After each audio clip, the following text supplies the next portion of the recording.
Assalamualaikum warahmatullahi wabarakatuh. Waalaikumsalam warahmatullahi wabarakatuh.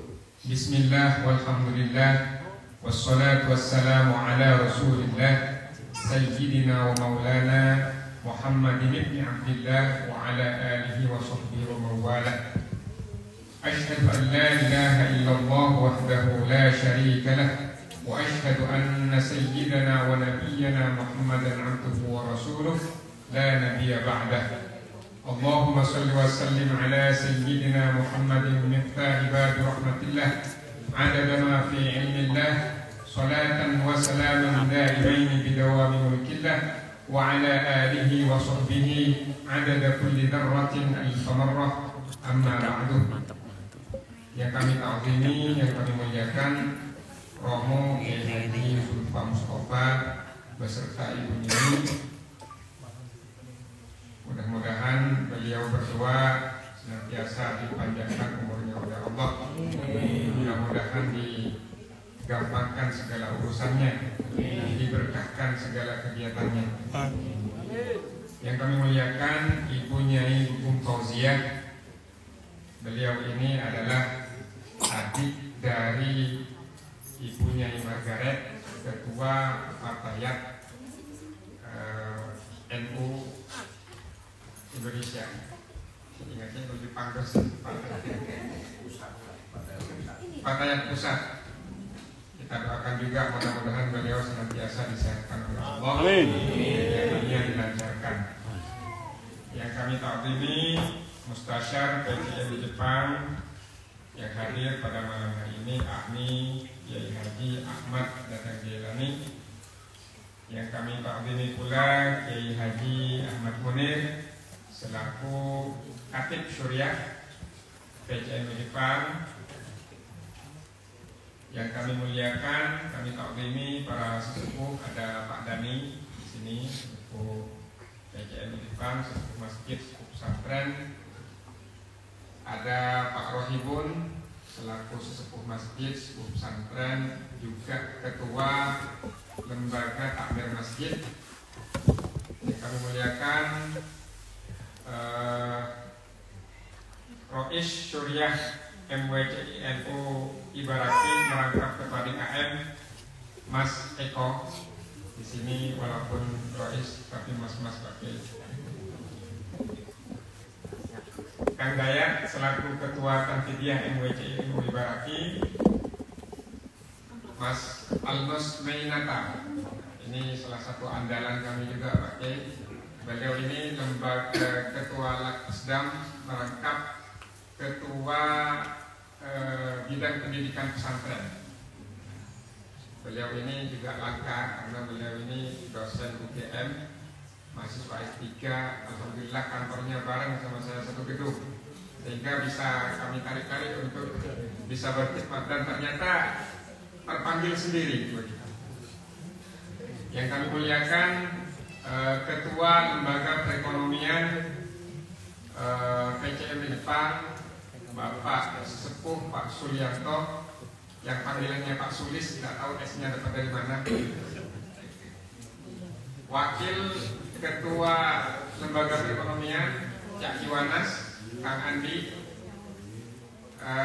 Siapa lagi? Para hadirin, hadirat. Oh iya, Wakil Ketua Muslimat Ibu Bonita dan pengurus muslimat yang lain, saya tidak tahu jabatannya, Ibu Silvi, Uni Yani dan semuanya. Hadirin, hadirat, rahmatullah. Alhamdulillah, oh satu lagi lupa saya, Ketua Pembangunan Pesantren NU At-Taqwa, Bapak Rahmat Koi. Matur nuwun, terima kasih atas rawuhipun. Hadirin rahimakumullah, alhamdulillah malam hari ini kita kerawuhan tamu agung. Senang rasanya luar biasa. Kami bersyukur kepada Allah kerawuhan Romo Kiai Haji Zulfa Mustafa. Sekali lagi saya sampaikan, kalau tidak karena berkahnya NU, mana mungkin kita bisa kedatangan kiai-kiai besar dari Indonesia tanpa perlu repot-repot kita mengundang, tanpa perlu repot-repot kita soal ke Jakarta, begitu. Jadi kita perlu bersyukur, ini nikmat yang luar biasa yang harus kita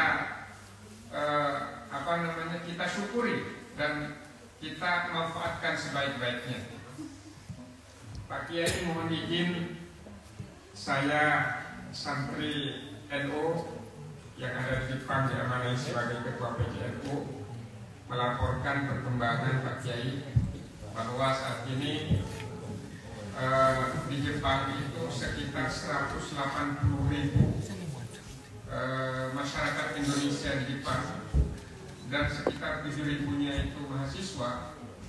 Kami berkeyakinan bahwa sekitar 50%-nya itu orang NU, sesuai dengan lembaga riset di Indonesia yang melaporkan bahwa 59%, 59 sekian lah, itu adalah orang NU. Sehingga dari sekitar 50% itu kami memperkirakan ya sekitar 90.000 begitu. Nah, dari situ kami berkeyakinan bahwa banyak sekali nahdliyin tersebar di Jepang ini, sehingga kami bertekad waktu itu agar kita memanjangkan struktural, sehingga kami membuat aturan bagaimana cara membuat MWCI NU, karena di ADRT PBNU masih belum diakomodir. Karena yang di ADRT PBNU baru MWCNU, MWCI belum ada, baru PCI, sehingga kami bikin aturan waktu itu. Alhamdulillah kami dibimbing oleh Pak Kiai Zarul Mutakin untuk bikin aturan itu. Nanti aturan ini akan gugur manakala ADRT PBNU sudah mengatur. Alhamdulillah saat ini ada 14 struktural, mulai dari Fukuoka sampai Hokkaido, dan insya Allah akan tambah lagi 2. Tetapi mulai kami perketat karena kami khawatir beban kami terlalu berat karena ada nama NU di situ. Sehingga kami lihat dulu 6 bulan yang mengajukan ini bisa istiqomah enggak, paling tidak yasin tahlil setiap minggu walaupun secara online. Nah, karena kami tidak seperti di Indonesia yang jaraknya berjauhan, begitu kalau harus offline setiap minggu itu sangat susah di beberapa daerah. Alhamdulillah Masjid NU At-Taqwa selalu ramai karena ya banyak juga masyarakat tinggal di sini. Memang kami dulu memiliki kesekretariatan di Tokyo, tetapi itu sangat masih pindah-pindah karena kita numpang dan mahal, harganya bisa mencapai ratusan juta bahkan miliaran kalau uang Indonesia begitu. Sehingga alhamdulillah berkah dari para sesepuh berinisiasi untuk bikin masjid. Jadi awal mula masjid ini sebenarnya adalah karena ada musola di Bando yang kapasitasnya sudah tidak mencukupi, dan ada inisiasi dari para sesepuh untuk bikin masjid. Kemudian dilaporkan ke PJNU dan alhamdulillah gayung bersambut. 4 bulan dari inisiasi itu masjid jadi, Pak Kiai. Jadi masjid ini dibangun berdasarkan kerinduan dari orang-orang untuk untuk bisa lebih dekat kepada Allah. Berdasarkan di lapangan bahwa yang membangun ini banyak orang-orang yang sedang menuju taubat, ada yang sedang bertaubat, ada yang bahkan dari non-muslim, sehingga betul-betul mengharukan diri. Dan 4 bulan dari ide itu jadi bukan 4 bulan galang-galang, 4 bulan jadi begitu, alhamdulillah. Kemudian perkembangan kami yang lain, alhamdulillah, kalau MWC 14, kemudian ada lembaga 9, ada badan otonom 5, dan alhamdulillah kami sekarang mencoba merintis badan usaha NU atau BUMNU, ya, badan usaha milik NU PCNU Jepang, yang kami beri nama Nine Star. Tentu kami akui bahwa peran Pak Kiai Zarul Mutakin itu sangat luar biasa dalam pergerakan Nine Star ini, dan kami sangat terbantu sekali. Yang Nainstar ini ibaratnya mungkin kalau di NU kan Nahdlatul Hujan begitu ya. Kemudian pesantren itu tasmirul afkarnya, dan masjid ini adalah Nahdlatul Ulamanya. Yang 3 trilogi ini insya Allah kita kembangkan di sini, dan tentu itu tidak akan berjalan maksimal tanpa dukungan dari para sesepuh, dukungan dari para masyayikh di Indonesia. Doa beliau kami sangat mengharapkan, dan itu restu beliau. Kami merasa dulu Pak Kiai ketika pengkaderan, alhamdulillah di sini sudah ada PD BKPNU, kemudian ada MKNU. Jadi waktu itu kami matur sama Kiai Miftah Fakih, kami nangis Pak Kiai, kami merasa tidak mampu untuk mengemban amanah NU yang di Jepang ini sebenarnya sudah sangat luar biasa begitu. Jadi diibaratkan kapal ini, kapal PCNU Jepang itu sudah sangat besar, dan kami sendiri sebenarnya merasa tidak mampu. Waktu itu kami matur sama Kiai Miftah Fakih, kami mohon bimbingannya, kami mohon doanya. Kami siap untuk istilahnya dijewer kalau kami salah. Yang penting kami tetap selalu undertrack begitu, tidak mencela-mencela semata-mata. Kami ingin berkhidmat di NU, kami ingin mengembangkan di Jepang. Kami PCNU pernah bikin peta perjuangan ke depan, bahwa PC di Jepang itu ada 48 provinsi Pak Kiai. Nah, kami berharap suatu saat kelak ada NU di setiap provinsi itu. Tetapi bukan tujuan untuk adu kekuatan, tidak. Karena memang keberadaan NU sangat penting di Jepang ini. Apa tugasnya? Kami pikir ada 3 yang penting. Satu itu adalah memelihara iman-iman kita di Jepang. Karena kita di Jepang ini sedikit fasilitas untuk melaksanakan kegiatan mendekatkan diri kepada Tuhan, tapi banyak sekali fasilitas kemaksiatan. Mau kita berjudi, mau kita nyabu, mau kita ke prostitusi, mau kita minum, semuanya bebas Pak Kiai. Dan kemarin ada salah satu jemaah cerita sama saya, beliau pernah mengalami masa-masa itu, dan alhamdulillah adanya masjid itu sangat membantu untuk mengikat hatinya agar tidak kembali lagi. Nah, itu yang pertama. Tugas yang kedua adalah bagaimana orang-orang yang ada di Jepang, utamanya orang Indonesia yang sudah beranak pinak di sini, itu pendidikannya harus kita perhatikan, sehingga keberadaan NU itu bisa menjadi tempat untuk mereka berpendidikan, utamanya di bidang agama. Yang ketiga adalah tentu dakwah kepada orang lokal, bagaimana Islam rahmatan lil alamin yang yang melalui dakwah aswaja anak dia ini bisa maksimal di Jepang, karena sudah banyak tipe-tipe Islam yang ada di Jepang. Dan saya Pak Kiai, pintu masuk orang Jepang ke Islam itu tidak hanya melalui NU. Banyak sekali pintu-pintu yang tentu para jamaah sekalian ini juga harus aware, begitu ya. Jangan sampai masuk kepada pintu yang salah. Yang kami maksud pintu yang bukan yang salah itu adalah mungkin yang terlalu ekstrem kanan ataupun terlalu ekstrem kiri. Kita harapkan tetap wasatiyah, seperti yang diajarkan oleh NU, agar tetap kita toleran, tetap kita menghargai orang-orang di sekitar kita.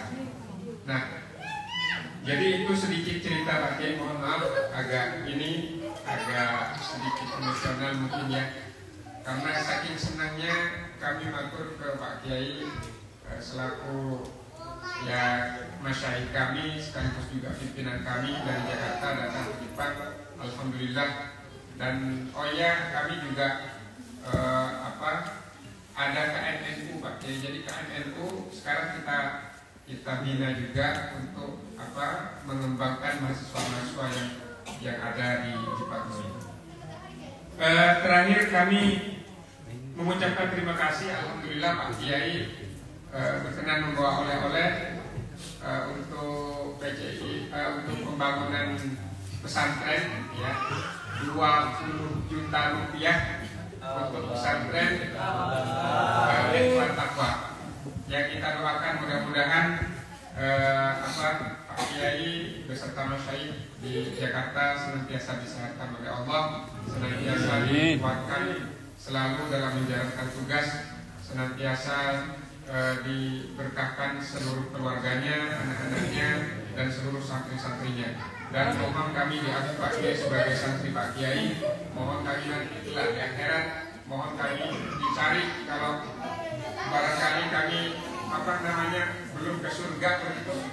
Mohon kami diajak ke Kiai, dan mohon kami dan santri-santri ini semua yang kami andalkan hanyalah kiai-kiai kami, kemudian guru-guru kami sampai kanjeng Nabi Muhammad SAW, sehingga kami semua bisa mendapatkan syafaatnya.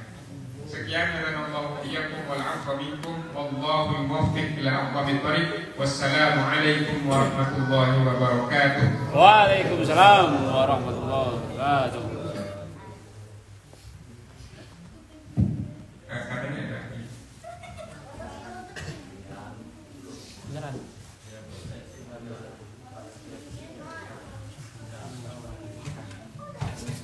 Tadi ada sesi penyampaian oleh-oleh dari Kiai kepada pimpinan Jabatan Istimewa Alhamdulillah.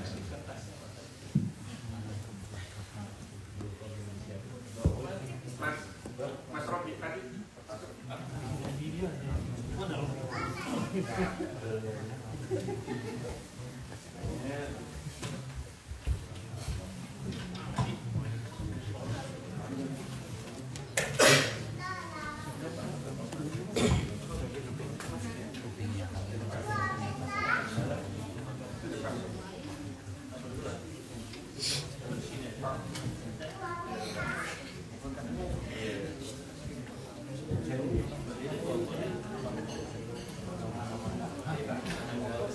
Mana apanya?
Tausiah oleh Antaron Pangsa Royai Haji Zuhra Mustafa dan Pak Kiai. Sallu ala Nabi Muhammad. Assalamualaikum warahmatullahi wabarakatuh. Waalaikumsalam warahmatullahi wabarakatuh. Alhamdulillahilladzi ja'ala nahdhatal ulama'i jam'iyatan thayyibatan mubarakah. Asluha thabitun wa far'uha fis sama'. Wassalatu wassalam ala sayyidina wa habibina wa syafi'ina wa maulana Muhammadin sayyidil anbiya wa imamil atqiya wa mir'atil awliya wa yanbu'i ulumil ulama wa mu'tamadi futuhil awliya wa ala alihi wa ashabihil asfiya wa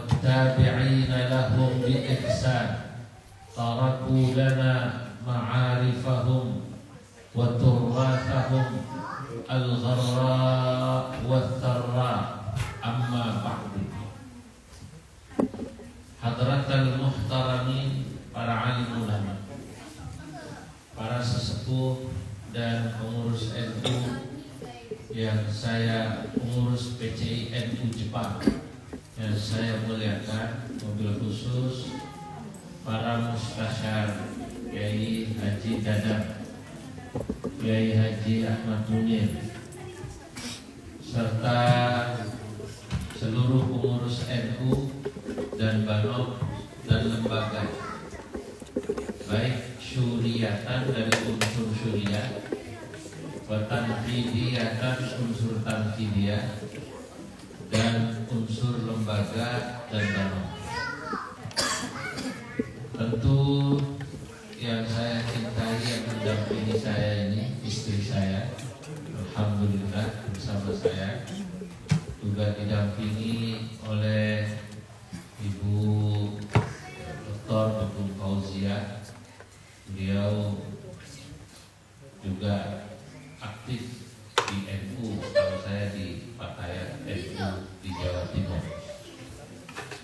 Dan sama-sama kita muliakan Ketua PCI Al-Mukarram Dr. Ustaz Lora, kalau di Madura Lora Ahmad Ghazali, serta imam kita yang baru Ustaz Muhammad Reza di Ponorogo. Saya lihat tadi ada pengurus muslimat Ibu ya, Ibu Eti. Gimana muslimat di sini? Alhamdulillah, berarti luar biasa. Bu Khofifah itu anak buahnya sampai di sini. Jumlahnya puluhan juta Bu Khofifah. Saya membayangkan hebatnya Bu Khofifah bisa memimpin puluhan juta muslimat. Saya punya satu muslimat di rumah aja berat mimpin.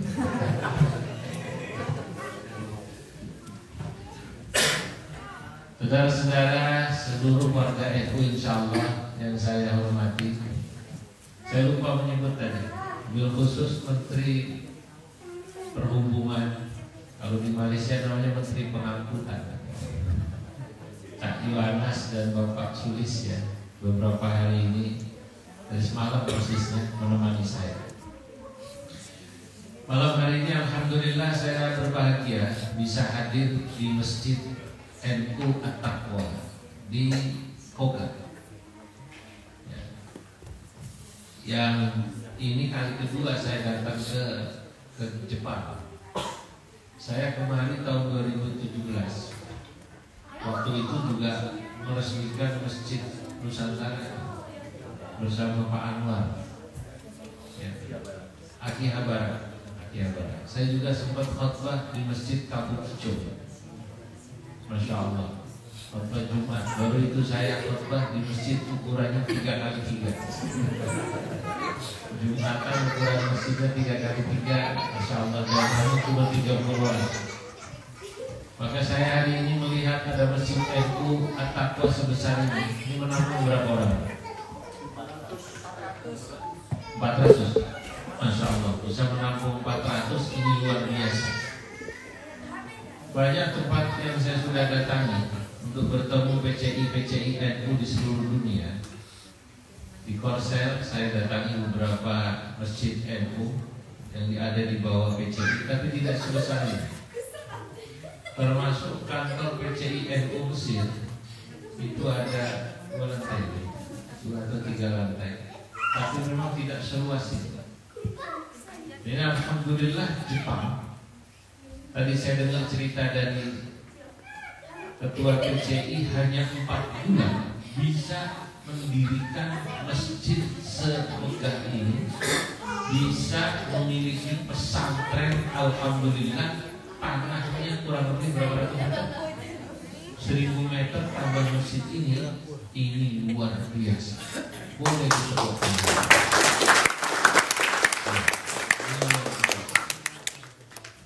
Kalau boleh saja misalnya Ketua PCI ini kok tidak pulang gitu, ini harusnya mesti dijadikan Ketua PCI seumur hidup di Jepang. Iya, Nah ini alhamdulillah karena ketika saya sampai Osaka, waktu itu belum ada saya ke Osaka. Saya ke Osaka. Ke Kyoto, saya sampai Kyoto belum ada NU Kyoto. Hari ini nanti akan saya ceritakan pada pengurus PBNU, Anda kalau ke Jepang tidak perlu takut, karena insya Allah kalau mereka tidak sibuk, pasti pengurus NU akan menemui pengurus-pengurus PBNU yang datang. Paling tidak di Jepang, di Tokyo, insya Allah mampir ke sini. Dan saya baru dengar, baca flyernya, melihat flyernya, ternyata Kiai Hasib Wahab karena satu bidang dengan saya. Saya waktu ketua umum bidang keagamaan dan kelembagaan. Lalu beberapa ketua ada di bawah koordinasi saya, diantaranya Kiai Hasib Wahab, diantaranya Gus Suril Absar Abdallah, diantaranya Gus Fahrul, Dr. Kiai Fahrul Razi, pernah kemarin juga kan? Ya, dan beberapa kiai yang lain. Nah, ini luar biasa. Dalam tempo yang saya 2017 itu berapa tahun kemarin?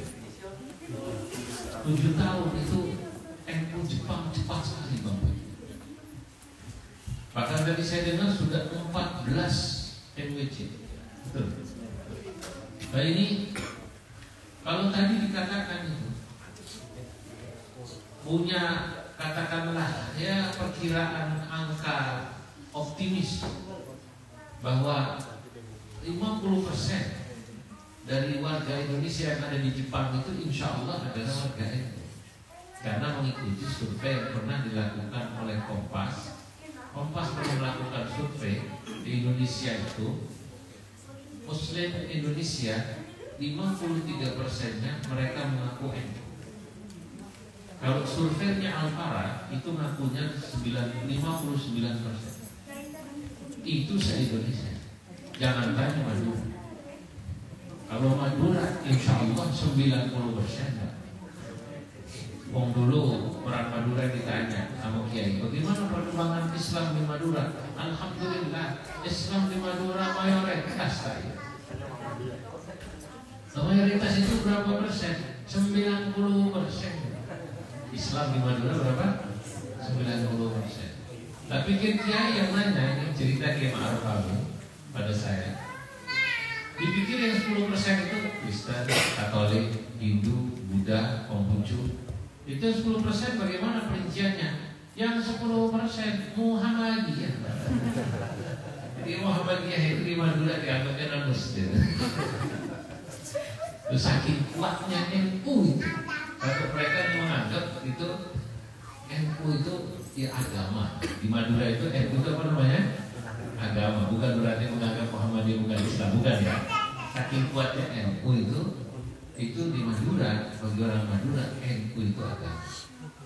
Jadi kalau di Madura jangankan orangnya, sapinya saja NU. Makanya saya dengar alhamdulillah NU di Jepang ini semenjak dipegang oleh beliau, teman-teman langsung bangkit. Saya bilang alhamdulillah. Nah, lebih senang lagi setelah kita memiliki fasilitas-fasilitas yang tadi disampaikan. Kita punya kegiatan untuk kebangkitan, katakanlah ekonomi, gerakan Mabadi Khairi Ummahnya lewat BUMNU, Badan Usaha Milik NU, yang di sini Nenstal. Usahanya kata orang Madura macam-macam. Macam-macam kan? Nenstal itu usahanya macam-macam kan?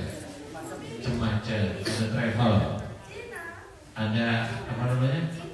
Bakso. Paling banyak kuliner mungkin ya.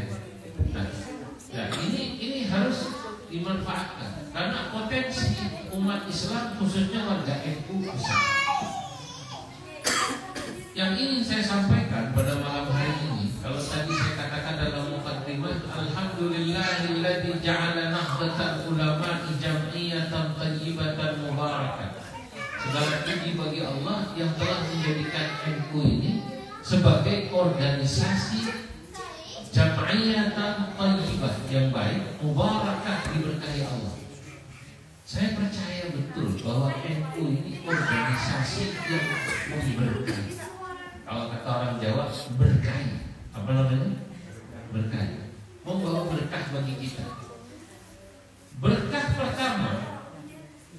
Dari sisi spiritual, orang itu kalau ikut NU dia merasa beragamanya itu apa ya? Merasa bergembira. Ini saya mau cerita, tapi rahasia dan ngomong. Satu ketika rame, ini mungkin ini Ketua Lakoskam tahu, ditulis oleh tokoh Muhammadiyah Jogja ya. Tokoh Muhammadiyah Jogja itu pernah ini melihat masjid-masjid Muhammadiyah dengan masjid-masjid NU, itu merasa masjid NU itu lebih hidup, lebih gembira, atau umatnya itu lebih bergembira dalam beragama. Contoh, kita ini kalau di salat kayak tadi itu, ya walaupun kalau boleh saya kasih masukan ditambahin sedikit wiridannya, jangan langsung Assalamualaikum Fatihah. Oh gitu ya? Terlalu malam? Oke, baik, nggak apa-apa. Biasanya tetap ya, tasbih, hamdalah, 3-3 aja. Nah kali ini mungkin excuse ada pengecualian karena ada acara malam hari ini. Nah, habis wiridan itu sama. Sallallahu ala Muhammad hadid.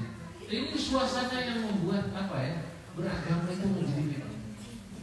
Belum lagi nanti di masjid-masjid NU itu ada sholawatan, ada hadrah, ada tahlil yasinan kayak tadi. Ini teman-teman Muhammadiyah bilang, kami ini di Muhammadiyah kan tidak melakukan semacam itu. Ya kalau membangun pesantren, NU membangun pesantren juga. Muhammadiyah bikin rumah sakit, NU juga punya rumah sakit. Kalau di Muhammadiyah bikin kampus, NU juga bikin kampus. Kalau di Muhammadiyah punya panti asuhan, NU juga punya Darul Hadanah. Semua ada, tapi satu yang mereka kemudian merasakan dalam beragama, suasana keberagamaan yang tadi itu di masjid kita sholawatan, kita tahlilan. Itu tidak. Orang NU itu kalau udah tahlilan, masya Allah, kalau sudah membaca la ilaha illallah, itu nikmat sekali. Dan itu tidak dibuat-buat. Ya. Goyangnya kepala dibuat-buat nggak gitu? Termasuk ketika kita selawatan nggak dibuat-buat. Ketika kita ada selawatan di NU itu kan luar biasa.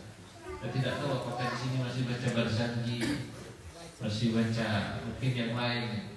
Rabbi salli ala Muhammad, ya Rabbi salli alaihi wasallim. Itu nikmat. Saya tahu hadrah-hadrah ini di mana-mana. Nah, inilah yang mahal. Nah, diam-diam banyak pengurus Muhammadiyah itu menjelang tua itu akhirnya menjadi NU dengan sendiri. Tapi rahasia menjadi orang Muhammadiyah ini. Kumpulnya di masjid-masjid NU, ikut tahlilan, ikut selawatan. Yang semacam ini, walaupun oleh sebagian teman-teman dibilang bid'ah, pastinya kita tahu lah ya.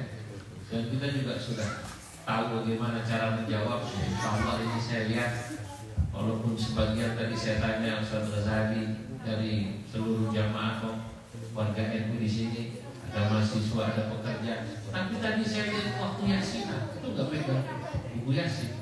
Ini terlihat dari sini, saya yakin insya Allah rata-rata jamaah ini Al-Quran di luar kepala semua.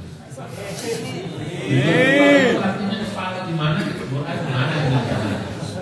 Itu namanya di luar. Dari sini saya yakin insya Allah teman-teman ini bisa mengerti cara menjawab kepada saudara-saudara. Tapi yang paling penting, tadi sudah disinggung dikit oleh Ustaz Ahmad Ghazali, ketua BCI kita. Kita ini sebenarnya datang kemari tadi selain ketika berkumpul di masjid di NU ini dalam rangka menjaga keimanan, ini ada tugas lain. Apa? Tugas dakwah. Mendakwahkan Islam Ahlus Sunnah wal Jamaah ke masyarakat. Karena apa? Karena sekarang kita tahu banyak orang yang mereka secara tidak sadar membuat Islam itu menjadi buruk karena perilaku. Kayaknya diucapkan oleh seorang ulama dari Mesir. Beliau mengatakan al-Islam mahjubun bil muslimin. Islam itu seringkali terhijab, tertutup kebaikannya karena perilakunya orang Islam sendiri. Jadi orang di luar Islam jadi tahu Islam buruk karena perilaku orang Islam. Mohon maaf, ketika saya ke Belgia di pengajian PCIF, kebetulan di KBRI ada seorang mahasiswi program S3, dia ambil S3 di Jerman, ikut ngaji begini. Seorang muslimah, Mbak, saya tanya, Mbak, selama jadi seorang muslimah di sini pernah apa tidak mendapatkan perlakuan yang tidak menyenangkan? Oh, sering ya. Misalnya, kata saya, misalnya saya sedang di taman atau di stasiun atau di mall, di tempat-tempat umum lah, Bu. Tiba-tiba ada orang mendekati saya, dia bilang, kamu teroris itu, kamu muslim, tidak cocok tinggal di sini, pulang ke negeri. Begitu Mbak, iya sering saya. Lalu saya jawabnya bagaimana? Saya jawab dengan senyum, hello, assalamualaikum. Respon orang itu bagaimana? Orang itu biasanya malu, lalu kemudian dia pergi pelan. Tapi saya, kata Mbak ini, ya Fatayat, itu, saya tidak kaget katanya. Kalau saya ditanya semacam itu, diperlakukan semacam itu, karena mungkin yang dilihat oleh Muslim Eropa adalah apa ya? Oknum orang Islam yang perilakunya buruk. Waktu saya ke sana ke Eropa itu, saya tahun 2016 atau 17, nggak jauh dari saya ke Jepang. Waktu itu ada kejadian di Nice itu sebuah kota di Prancis Selatan. Itu di pinggir pantai. Kalau kata di Jakarta itu, saya tinggal di Jakarta di Ancol. Orang sedang duduk di pinggir pantai ditabrak oleh orang bawa truk, mati 40 orang. Yang nabrak, begitu ditangkap, dia Muslim dari negara Afrika. Saya nggak mau sebut namanya, imigran. Dari sini orang Eropa tahunya Islam kelakuannya membunuh. Belum lama juga Kiai, kata dia, di Jerman tempat saya kuliah ada pasar malam. Jadi di Eropa itu ada pasar malam. Kalau di Belanda namanya tong-tong. Pasar malam yang terkenal sekali, tong-tong. Nah ini di Belanda. Kalau di Jerman ada pasar malam di daerah Munchen, Bayern Munchen, tahu ya, klub bola.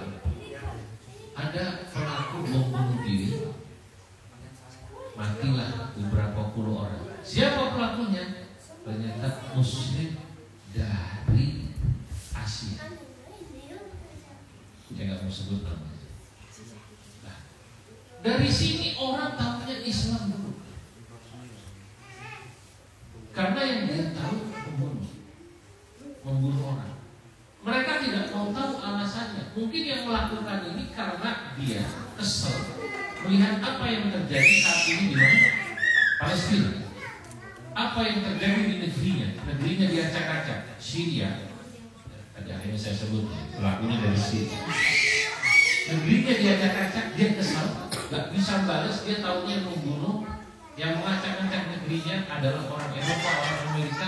Maka pelampiasannya dilakukan pada siapapun yang dianggap bukan Islam.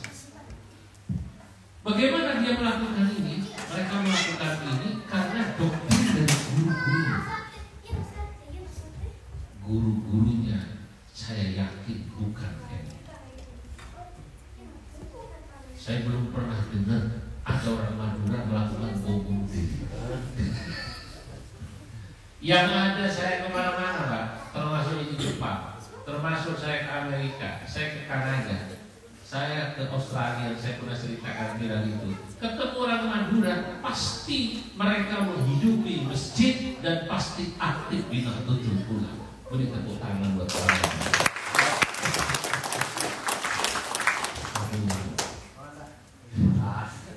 Madura.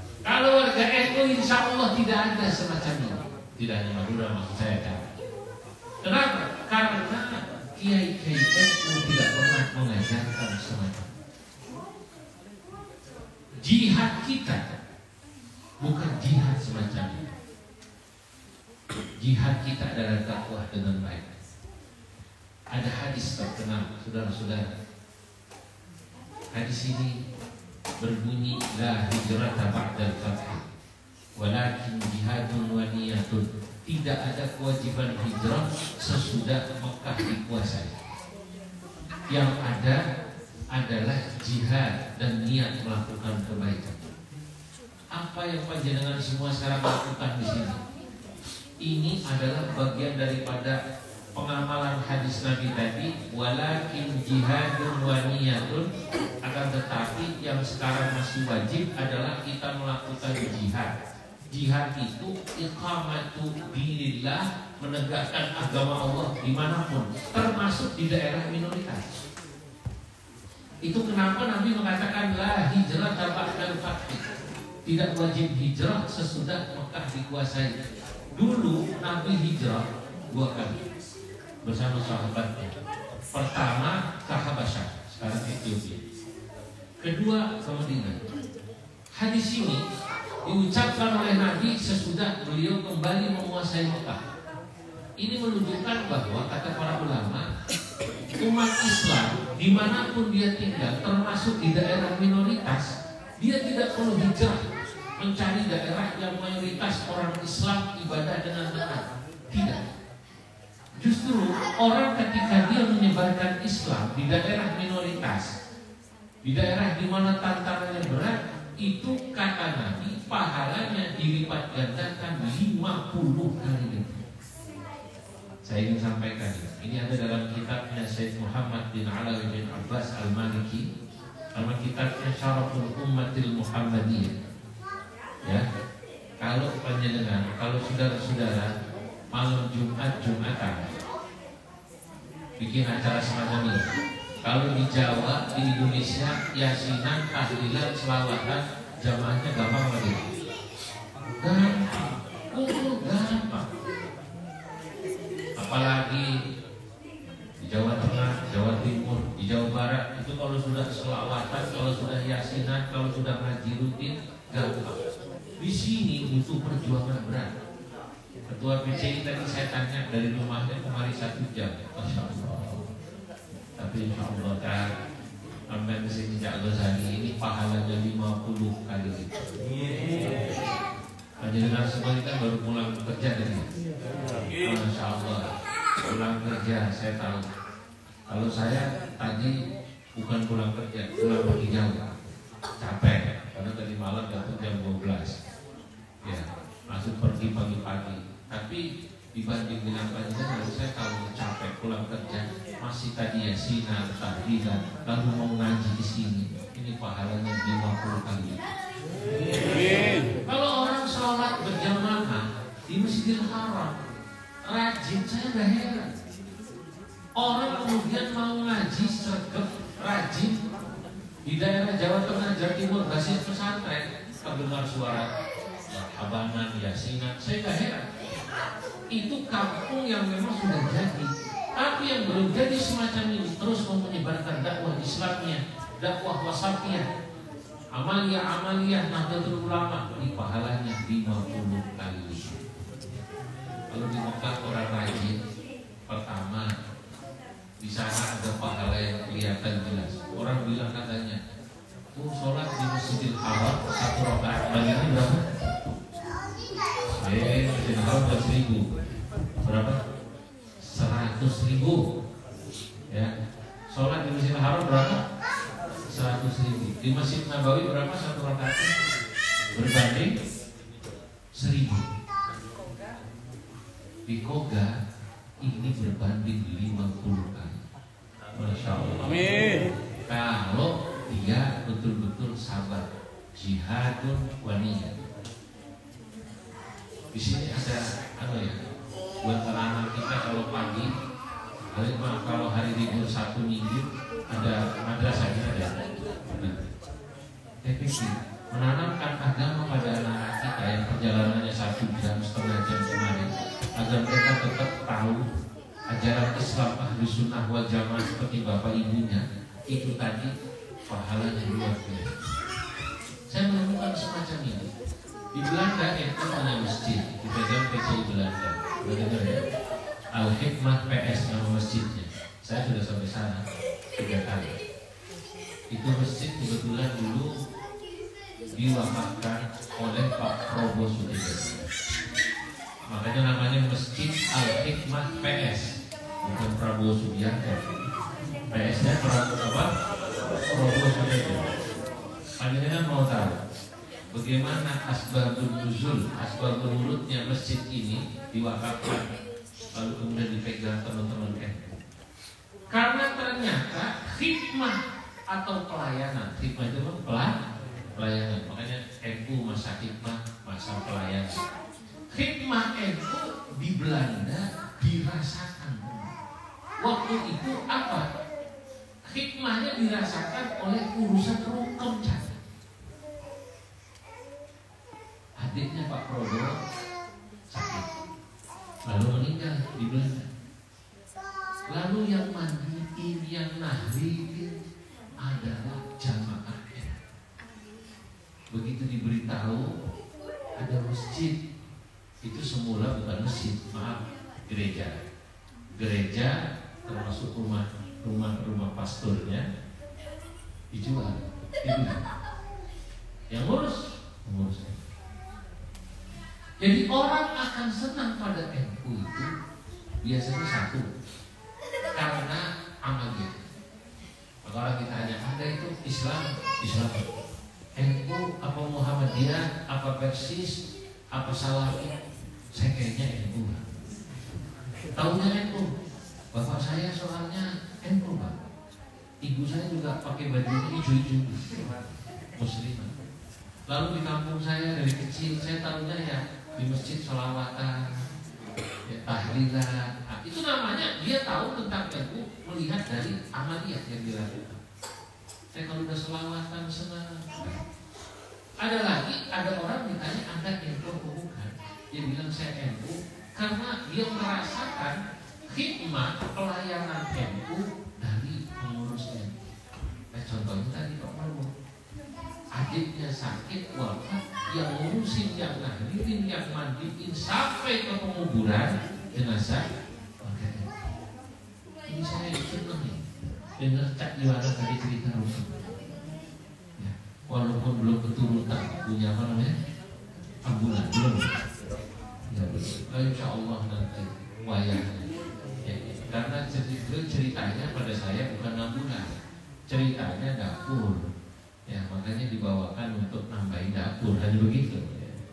Ya, sebisanya. Tapi insya Allah, katanya tidak mau ya azmu wa dhahas-sabi. Dalam peribahasa Arab kan, kalau sampai kuat keinginannya untuk hikmah, pengen punya ambulan, pengen apa, wa dhahas-sabi, insya Allah jalannya akan dimudahkan. Yakin. Ini yang kedua, banyak orang senang NU itu karena ketika dia membutuhkan apa saja, NU. Lebih NU itu apa ya saya coba? Orang kesurupan itu cari Ustaz NU paling banyak sebenarnya. Kesurupan. Yang senang minta doa itu, yang senang doain nyebur itu NU bukan? Lu mohon maaf, di luar NU itu jarang itu yang senang kayak begitu. Yang percaya maaf bekas minumnya kemo, itu siapa? Itu karena apa? Karena hadis tentang ruqyah ya dipakai. Itu enak. Sampai mau cari ulama yang apa lagi? Di NU itu ada cari mufti, ada tukang semur, ada yang ahli sholawatan, ada itu. Nah, termasuk urusan yang kelihatannya sederhana tadi, memandikan jenazah, termasuk bab ekonomi. Nah, yang semacam ini tolong hikmahnya terus dia. Dan insya Allah termasuk pembinaan kepada mu'allaf. Coba nanti NU di sini bikin pembinaan pada mu'allaf. Nah, yang ketiga, orang senang NU itu Karena NU punya manhaj thariqah, cara berpikir, cara bersikap, cara berperilaku yang moderat. Cara berpikir, cara bersikap, cara berperilaku yang apa namanya? Moderat. Yang tadi orang lihat katanya Islam itu teroris, di NU tidak. Ini yang gara-gara ini juga Cak Yuanas dapat istrinya. Tadi di jalan dia cerita, dia bilang gimana ceritanya tadi dengar ini kok bisa nikah sama istri saya itu katanya sedang nanya tentang Islam. Karena dia lihat Islam di Indonesia kok beda. Yang dia dengar di mana-mana Islam itu teroris, ternyata ketemu Islam Indonesia kok baiknya kayak Cak Yuanas. Alhamdulillah. Kalau Islam di Indonesia Pak, diinjek aja dia nggak marah, malah dia yang minta maaf sama yang injek. Lu kakinya keinjek sedang tawaf, dia bilang sama yang injek, Pak, maaf kaki saya keinjek. Yang minta maaf, nggak ada. Orang Islam di Indonesia toleran, menghargai perbedaan, menghargai orang agama lain. Itu yang dilihat istri beliau ketika datang ke Bali.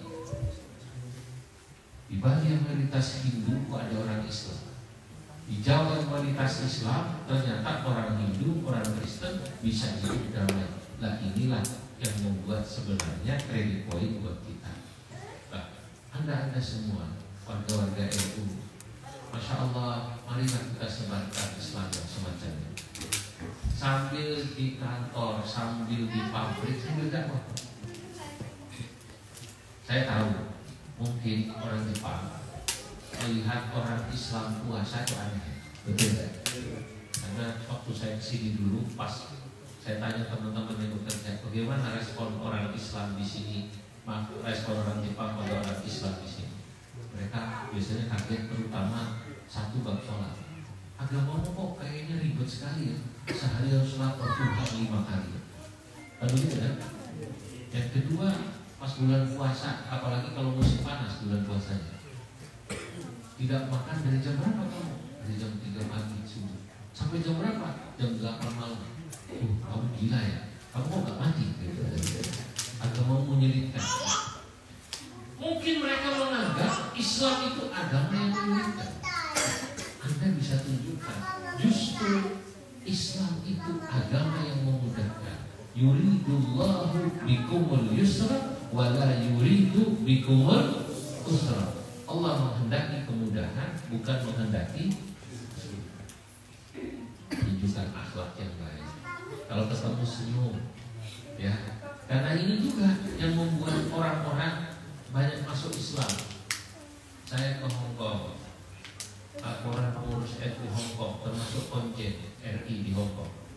Apa kata mereka? Kiai, mohon maaf PNI, pekerja migran kita di Hong Kong itu kelihatannya semacam itu. Tapi dia telah mengislamkan banyak orang-orang. Maaf ya, kan orang sini sama orang tuanya kurang peduli. Pekerja migran itu yang bagian apa ya? Apa itu perawat. Sabar sekali. Lama-lama mereka bilang, kamu kok bisa baik begitu ya? Agamamu apa? Islam. Itu sama seperti istri kita Yuanas. Agama sampai anak Islam. Sama.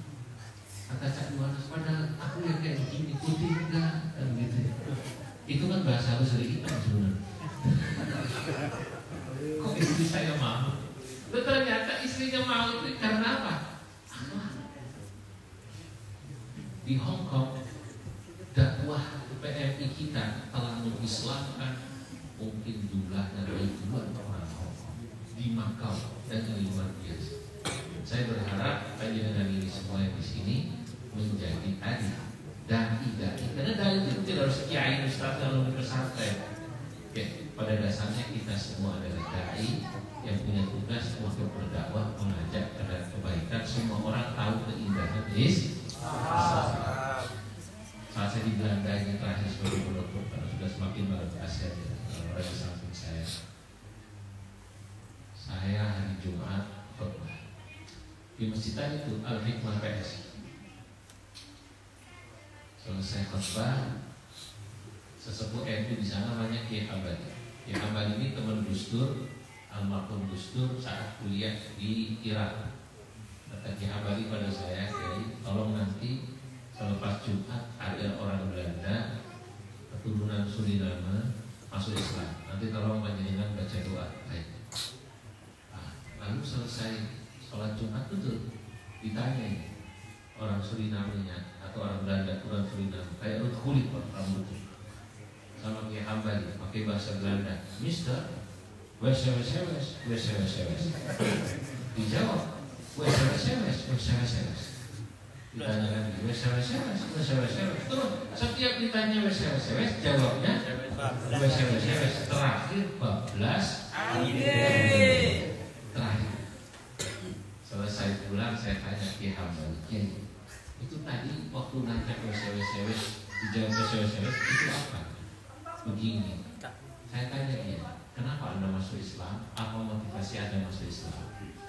Dijawab, saya masuk Islam itu katanya karena saya tinggal di satu flat apartemen. Di situ tetangga saya banyak orang Islam. Ada orang Indonesia, ada orang Maroko, ada orang Mesir dan lain-lain. Saya lihat kok orang Islam baik-baik, perilakunya baik-baik. Dia nggak ngerti perilaku itu kalau bahasa kita akhlak, apa namanya? Saya senang.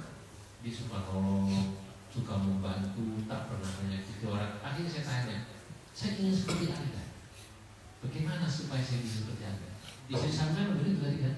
Maka saya dengarkan waktu sampai cerita. Itu persis yang dialami orang Belanda. Saya ingin seperti Anda. Bagaimana saya bisa seperti Anda? Di mana saya bisa belajar? Yang ditanya orang Islam Indonesia. Oh, kalau mau seperti saya, datang ke masjid Al-Hikmah. Itu masjid itu yang diwakafkan siapa? Nah, saya ingin masjid NU At-Taqwa Ibaraki ini jadi tempat sabab orang masuk Islam seperti tadi. Karena melihat anda semua, panjenengan semua ini akhlaknya baik, senang sama Islam, senang sama Nahdlatul Ulama. Karena kalau mereka sudah senang sama Islam, ini pahalanya luar biasa. Nah, dikatakan dalam hadis, la ayyadiyallahu bika rajulan wahidan khairun laka min humrin na'am. Kamu menjadi sebab orang dapat hidayah gara-gara kita. Orang senang sama Islam gara-gara perilaku kita. Khairun laka min humrin na'am, itu jauh lebih berharga, pahalanya lebih besar daripada kau sedekah onta yang paling mahal. Jadi kita menjadi sebab orang senang pada Islam, menjadi sebab orang senang sama NU. Dan kalau sudah senang, jangan tanya nanti sebab itu seperti Pak Robo tadi. Mungkin nanti banyak orang-orang sini asli seperti saudara-saudara kita di daerah lain, dan itu senang sama Islam, dia wakafkan, dia berikan hartanya untuk Nahdlatul Ulama, untuk kejayaan Islam, Ahlus Sunnah wal Jamaah. Itulah yang penting. Terima kasih sudah setengah 10 malam. Moga-moga yang saya sampaikan manfaat. Dan terus ya, jaga iman kita, jaga semangat kita berkhidmat di NU. Insya Allah kalau tadi Pak Ghazali bilang tolong di aku di akhirat, saya juga sama ya. Saya percaya. Dulu ada Kiai bilang, namanya Kiai Bisri Mustafa, kakeknya Gus Yahya. Kata Kiai Bisri, sampai itu nggak perlu menghafalkan pertanyaan dulu. Marrobuka, waman nabiyuka, wamadinu. Kalau nanti ditanya pas ketemu malaikat mungkar nakir, marrobuka, cukup jawab rombongan. Cukup jawab apa namanya? Rombongan. Lalu saya, marrobuka, rombongan Pak. Rombongan siapa? Rombongan ulama itu. Rombongannya Mbah Hasyim Asy'ari, rombongannya Mbah Wahab Hasbullah, rombongannya para muassis Mbah Bisri Santuri dan kiai-kiai NU. Kenapa? Karena orang itu nanti masuk surga rombongan. Wasiqal ladzina taqaw rabbahum ilal jannati zumara hatta idza ja'uha wa futihat abwabuha wa qala lahum khazanatuha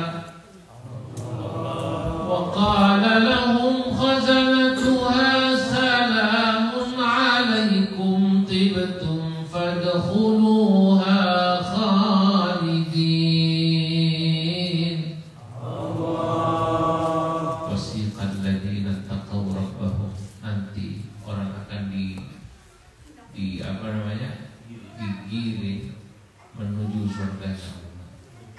Orang-orang yang bertakwa, yang biasa istiqomah di masjid. Amin. Karena orang yang biasa sama-sama sholat di masjid, ngaji di masjid, itu nanti dia akan menarik temannya di akhir. Dalam Sahih Muslim ada hadis begini, ada orang sama-sama biasa ke masjid, biasa sholat, yang satu kok dia terima catatan amal pakai tangan kiri. Oh kenapa? Temannya yang biasa di masjid tahu, ya Rabbi, kamu ma'ana, yusalluna ma'ana, wa yasumuna ma'ana. Itu ya Allah, teman saya ya Allah, teman saya di masjid ngaji bareng ya Allah. Saya tidak tahu dosanya, yang saya tahu ini teman saya di masjid sholat bareng, puasa bareng. Ya Allah, mohon supaya dia bersama saya nanti ke surga, jangan ke sana. Allah Subhanahu wa ta'ala memanggil malaikat, ya malaikatku, hai malaikatku, itu yang mau ke neraka atas permintaan temannya, dia masukkan ke dalam surga. Itu teman lah, sama-sama itu. Apalagi sampai ngaku rombongannya Mbak Hashim, rombongannya insya Allah.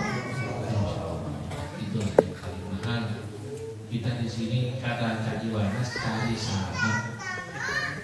Diaku muridnya ulama-ulama kita, ulama NU, ya insya Allah barokah. Sekian yang bisa saya sampaikan. Moga-moga bermanfaat. Moga-moga insya Allah ya, saya datang ke sini bisa saya ceritakan pada masyayikh, dan biasanya akan saya ceritakan di pengajian-pengajian di mana saya ngaji. Ya, bagaimana NU yang semakin besar. Karena cerita saya di sini, saya bawa ke kampung itu, dan di kampung tambah semangat. Ketika misalnya kemarin ada salah satu anak jamaah saya, dia itu mau kuliah di sini, lalu dia tanya, ya, padahal ini tadinya belum NU sekali. Ya, Islamnya itu ya Islam perkotaan. Tapi karena saya tahu anak saya ini kalau nanti di Jepang, saya supaya tenang anak saya imannya bagus, saya kasih nomor ketua kecil ya. Anak ibu, anak bapak di Jepang ikut kegiatannya. Ini nanti akan jadi cerita kemana-mana. Kalau ada yang S2, S1, termasuk yang kerja, bagaimana supaya anak saya tidak berubah pahamnya. Yang tadinya tahlilan, istighosah, tidak mengharamkan tahlilan, istighosah Yasin, supaya kita arahkan ke sini. Kita arahkan kemana? Ke kegiatan. Sekian, semoga manfaat. Mari sama-sama kita berdoa. Bismillahirrahmanirrahim. Allahumma shalli ala sayyidina Muhammad wa ala wal akhirin. Radhiyallahu tabaraka wa ta'ala an sayyidina ajma'in. Alhamdulillahi rabbil alamin. Hamdan wa shukran wa takbir mazidan. Rabbana lakal hamdu kama yanbaghi li jalali kalimati sultan. Allahumma barik fi hadzal masjid. Allahumma barik fi jam'iyatina nahdlatul ulama. Allahumma barik liman amara. Allahumma barik liman amara. Rabbana ighfir lana wa li walidayna warhamhuma kama rabbayana shaghira. Rabbana ighfir li wa li walidayya lil mu'minina yawma yaqumul hisab. Allahumma ij'alna wa ahlalna auladana wa talamizatana min ahli al-ilmi wa ahli al-khair. La taj'alna wa iyyahum min ahli asy-syarri wad dhayr. Rabbana atina fid dunya hasanah wa fil akhirati hasanah wa qina adzabannar.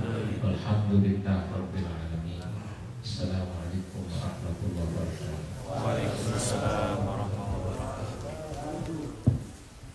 Terakhir penutup, marilah kita sama-sama acara pada malam hari ini dengan bersama-sama baca Alhamdulillah.